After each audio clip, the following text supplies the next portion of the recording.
Oh, Good to Rachel and see Nancy. you. Oh, so Hi, good to see hello. both of you. It is Aw. so wonderful. Hold on. Bosquita and Starfire are hissing. I gotta go take care of them. While we're waiting for her, I'm going to go grab my coffee. I forgot to actually have my coffee here for our virtual coffee. While they're away, I'm going to check out this letter, and I wonder if they can help me understand this better. It's the racial reconciling covenant. Racism manifested as sin plagues and hinders our relationship with Christ inasmuch as it is antithetical to the gospel itself. In many cultures, white persons are granted unearned privileges and benefits that are denied to persons of color. Wow.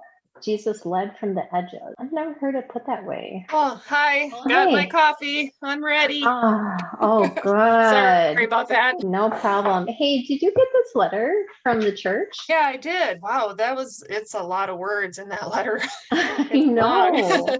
I think Rachel is on that committee. We should ask her about it when she comes back on. Oh, here she is. Hey. Hi, sorry about that. The cats are crazy. Kitty's okay. Say, Rachel, Nancy and I were just talking about that letter that came from church, the racial reconciling thing. Aren't you on that committee? Yeah. I'm a co-chairing along with Carenza and Sarah. They're also the co-leaders, and we have a lot of members on our team. Do you have any questions?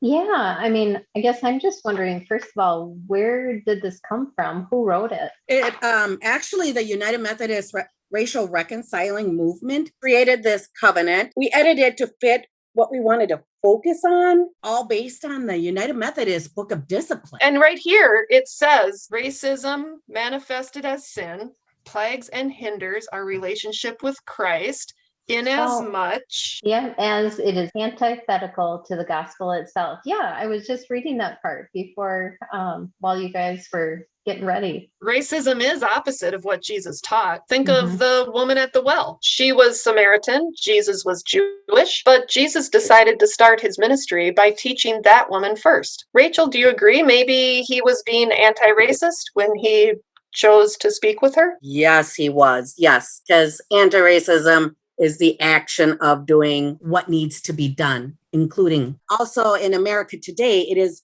white people and people of color. In the biblical times, it was the Jewish people and the Samaritans. Jesus went out of the way to include the marginalized people. He himself was marginalized. He didn't stop and woe about that. He went out to even include other marginalized people. He helped out the widows, the children, people that had leprosy. Jesus wanted to help. And when he saw injustice, he spoke up, kept showing religious leaders that marginalized people were not property and that they were not lesser than these people. The marginalized people deserve what the religious people were receiving. There was nothing unequal, but that's what he was trying to teach. Just like modern time, people of color do not get the same benefits as white people. It's not saying white people are bad, not at all. It's just sometimes white people take their benefits for granted and they don't even know it. Yeah, that's true. It says here in this letter, we have found to be true.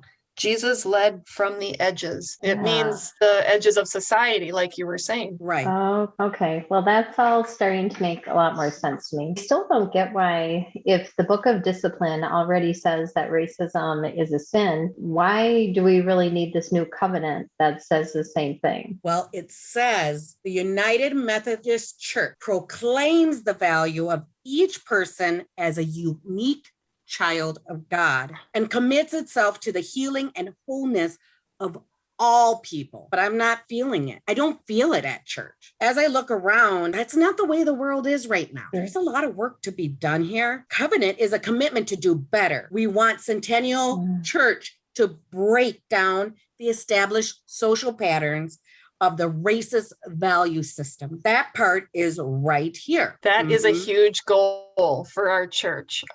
What can we do? Very easily. We're doing it right now. We're talking. But the other part is vote yes for this covenant. It's a great way to start healing. Also, learning how to talk to people of color is very important. Can you say more about that? Yeah, no problem. When people talk to people of color, a lot of people talk down to them like we're stupid. I'm sorry, I'm not stupid. I'm very intelligent, as you guys know. A lot of people do, and they don't even know that. The other thing is people ask, What are you? I'm not a what. I'm a who. I don't think anybody likes to be called a what. The other thing is, I love when people ask me questions. Don't assume.